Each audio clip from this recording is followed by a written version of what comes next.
दूसरे फेज़ के लिए 1/3 किसानों का जमीन देना मंजूर। जब तक 5,000 किसान न माने तब तक मुआवजा रहेगा दूर। उत्तर प्रदेश में गौतम बुद्ध नगर के जेवर में नोएडा इंटरनेशनल एयरपोर्ट के दूसरे फेज़ के लिए 33% किसान जमीन देने के लिए राज़ी हो गए हैं। जेवर में नोएडा इंटरनेशनल एयरपोर्ट का काम जारी है। एयरपोर्ट के पहले फेज़ के लिए शुरुआत में 1334 हेक्टेयर ज़मीन एक्वायर की गई थी। इस ज़मीन पर runway, airport traffic control tower और टर्मिनल बिल्डिंग का निर्माण होगा। ज्यूरिख एयरपोर्ट इंटरनेशनल एजी की special purpose vehicle company YIAPL यानी Yamuna international airport private limited airport का निर्माण करा रही है।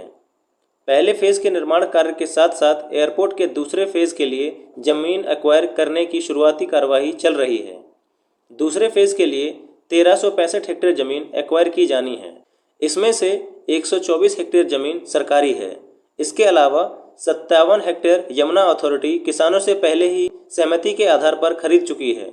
बाकी 1184 हेक्टेयर ज़मीन अभी किसानों से ली जानी है। ज़मीन अधिग्रहण पर किसानों से सहमति लेने की प्रक्रिया जारी है।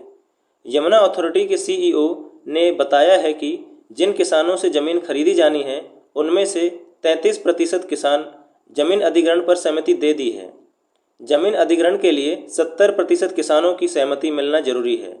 यमुना अथॉरिटी और प्रशासन के कर्मचारी किसानों से ज़मीन अधिग्रहण पर सहमति लेने में जुटे हैं। हालांकि ज़मीन अधिग्रहण पर सहमति देने के लिए किसान अपनी शर्त रख रहे हैं।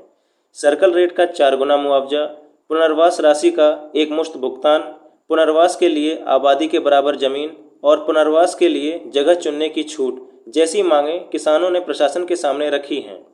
जिन 6 गांव की ज़मीन एक्वायर की जानी है उनमें से करौली बांगर की 169 हेक्टेयर, दयानतपुर की 145 हेक्टेयर, कुरैब की 326 हेक्टेयर, रनहेरा की 458 हेक्टेयर, मुंडरह की 46 हेक्टेयर और बीरमपुर की 49 हेक्टेयर ज़मीन है। इन गांव के लगभग 5,000 किसानों से ज़मीन अधिग्रहण पर सहमति ली जानी है। अब तक लगभग 33% यानी 1650 किसानों ने अपनी ज़मीन बेचने की सहमति दे दी है। बाकी किसानों से सहमति लेने का काम चल रहा है।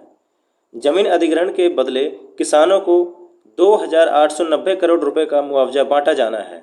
मुआवजा सीधा किसानों के खाते में भेजा जाएगा। पहले फेज़ में भी मुआवजा किसानों के खाते में ही भेजा गया था। हालांकि मुआवजा बांटने से पहले किसानों की सहमति जरूरी है।